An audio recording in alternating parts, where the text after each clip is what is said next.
Hey folks, Mike from LI Flies Mike here, and today we're going to be tying one of the first flies I ever learned how to tie from Pop Fleyes. As always, the full list of materials will be down in the description below. But today we're going to be using some various saddle hackle. I have some hackle from saddle patches as well as Chinese saddle hackle. We have some super glue, head cement, Gamakatsu SL12S big games, as well as some Bucktail, which is not pictured here. Now, Pop Fleyes is a fantastic book. I always recommend. It's fantastic for saltwater fly tying and just fly tying in general. So I highly recommend checking it out and picking up Pop Fleyes. So we're going to get started off here. This is a size 4-odd Gamakatsu SL12S. And I'm using some Danville 210 denier flat wax nylon.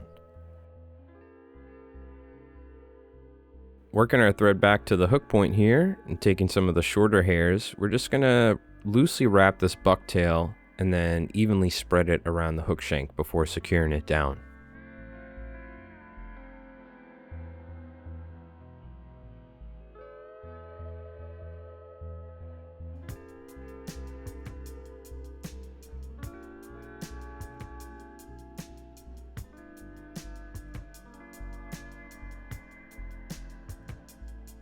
So taking some saddle hackle here, you can see I'm actually straightening this piece of saddle hackle out. It's something you can do by twisting it. The whole idea behind this fly, which this fly is called the Semper Fleye, is that we're going to be taking saddle hackle, anywhere from 8 to 10 pieces, and slowly tying it 360 degrees evenly around the hook. So starting off on the belly and working my way up the sides, I'm tying these feathers somewhat evenly spaced across. We're essentially just tying these feathers, slowly moving around the hook shank. If you looked at the hook eye from the front, you would see these feathers being tied evenly around the hook shank 360 degrees.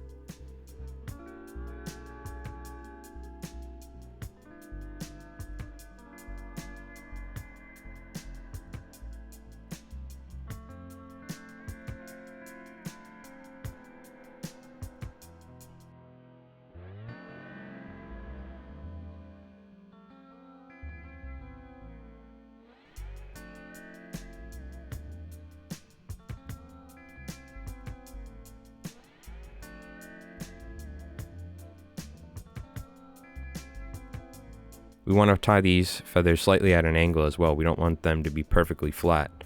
So you can see I started off with some Chinese saddle hackle, and as I move forward, as I move towards the top here, I'm tying in some nice lawn flatwing style saddle hackle, and I'm essentially tenting that up top.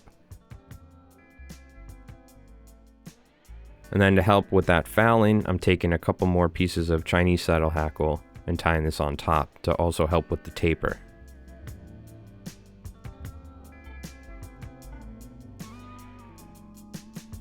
So we just kind of loosely tied our feathers as we're tying them in there, and now when we get them where we like them, we can just wrap down and cut the excess quills off.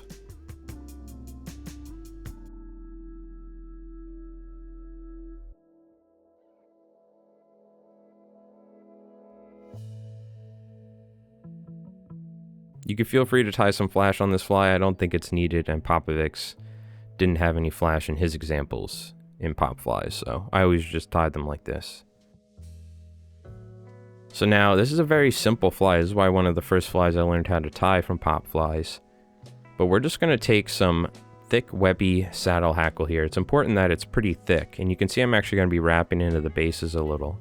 But we're going to tie this in from the tip here, and now the rest of this fly we're going to be building up the body and head by just palmering saddle hackle. So to palmer, the term palmering saddle hackle means we're just going to be wrapping this saddle hackle, guiding the feathers as we wrap forward so they don't wrap on top of themselves. And we're just going to be wrapping this, building the body. When I get to a point in the feather where the quill or the stem gets fairly thick, we don't want to wrap that on the hook because that'll affect the way that it swims. So what we're going to do is just pinch the feather that we've wrapped, securing it, and then tie this off. And I always like to pull on that feather to get any looseness out of there. And we'll just cut that and then go ahead and continue palmering here. Using another white piece of saddle hackle, because I'm trying to have most of the rear section of this fly be white, and then we're going to start introducing some color here in a little bit for the head.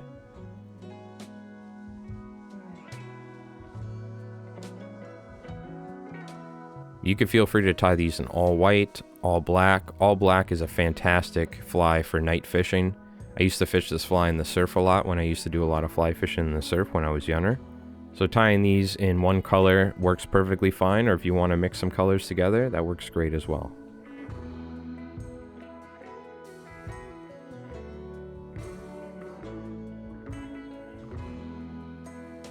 The whole idea behind this fly is all of this palmered hackle and the feathers that we built up that kind of 3D profile in the tail. It's just going to have a ton of movement in the fly.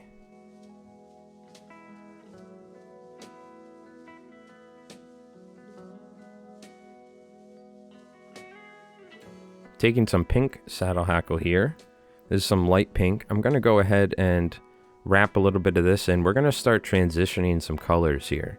So I'm using some light pink here. Next we're going to go to some darker pink and continue adding some different colors.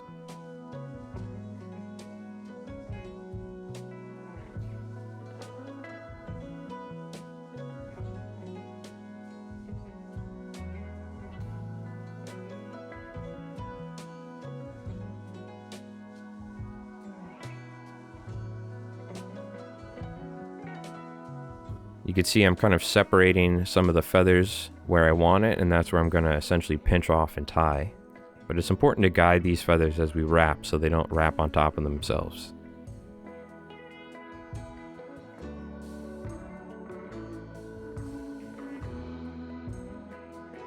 So again, just pinch that hackle when you're ready to tie it off and pull it nice and tight so the feather is fully secured, and then you can wrap on top. And I actually like wrapping back a little bit on top of the quill of the feather just to ensure that it's durable.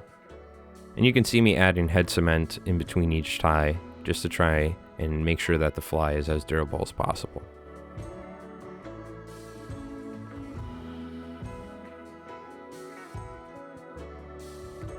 But again, we're just filling out the body or the head here, and I'm just slowly working my way. We've gone with a more fluorescent, darker pink here, and I'm just changing the color slightly, slowly wrapping, making sure our feathers don't get on top of each other.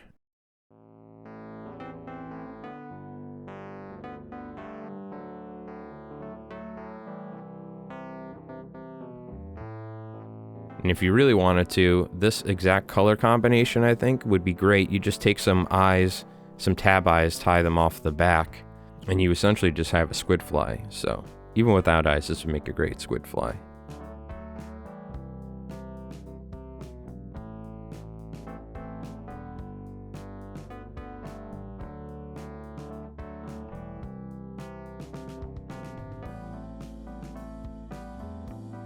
So we got a little bit more room here, so I'm just going to wrap a couple more wraps of this fluorescent pink because I really like that color.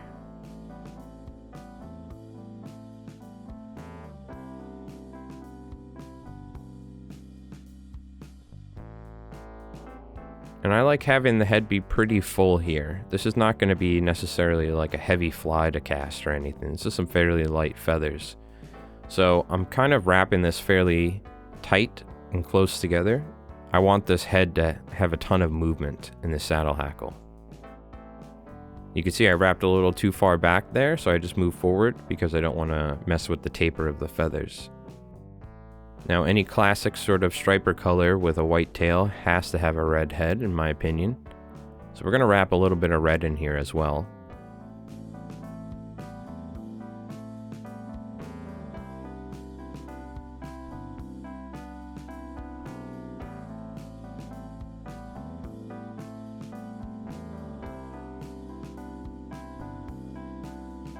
You can see I've been trying to use some wider feathers in the middle of the head or body and near the rear tail. My red feathers weren't necessarily too webby and wide, so I've kind of scaled down the size here, and it actually creates a nice natural taper. So you can use some webbier hackle in the middle, and then you could use some skinnier hackle towards the head and start building that natural taper to the feathers.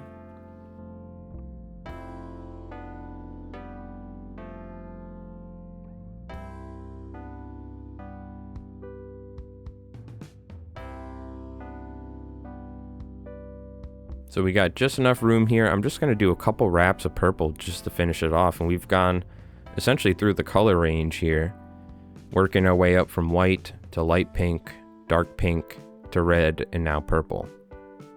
I like doing this a lot with flies. You see me mixing all sorts of colors together because a lot of times bait fish in the water are a combination of all sorts of colors when the light reflects off their bodies. But really feel free to tie these however you want color-wise. I don't think that's as important as whether it's light or dark. We're just going to do a couple wraps here, and again you can see this is not as wide as some of the pink hackle, and we've gotten a nice taper to the length of the feathers.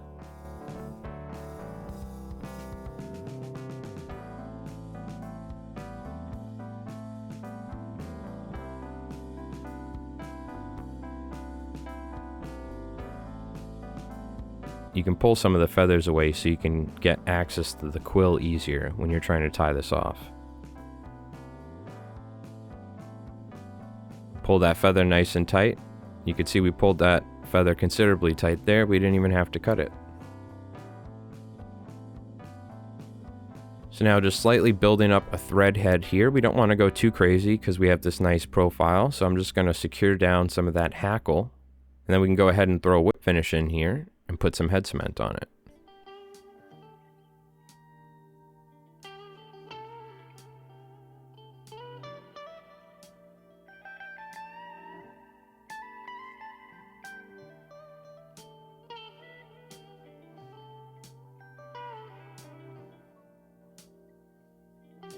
Well, there we go, the Semper Fleye by Bop Popovics. Again, one of the first flies I learned how to tie in Pop Fleyes because it's a very good introduction to working with feathers.